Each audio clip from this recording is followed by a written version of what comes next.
వేసుకుందాము. ముందుగా మనం బిర్యానీ చేసుకోవాలంటే ఇందులోకి కావాల్సినవి ఫ్రైడ్ ఆనియన్స్ అండి.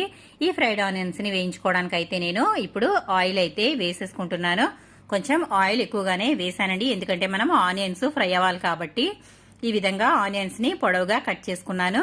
ఇలాగా వేసుకునేటప్పుడు చేత్తో ఇలాగైతే మెదుపుకుంటూ వేసుకోవాలి. అప్పుడైతే మనకి ఉల్లిపాయలు అనేవి చక్కగా ఈజీగా వేగిపోతాయి. నేనైతే సగం వేసుకున్నాను. ఇవన్నీ కూడా ఇలాగా మంచి బ్రౌన్ కలర్ వచ్చే వరకు వేయించుకోవాలి.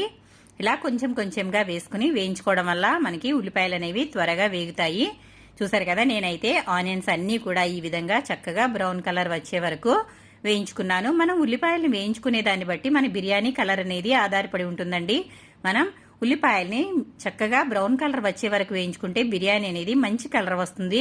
లైట్ గా వేయించుకుంటే ఏ టేస్ట్ ఉండదండి. కాబట్టి మరీ ముదురుగా వేయించుకున్నట్టయితే బిర్యానీ అనేది కలర్ మారిపోయి బ్లాక్ కలర్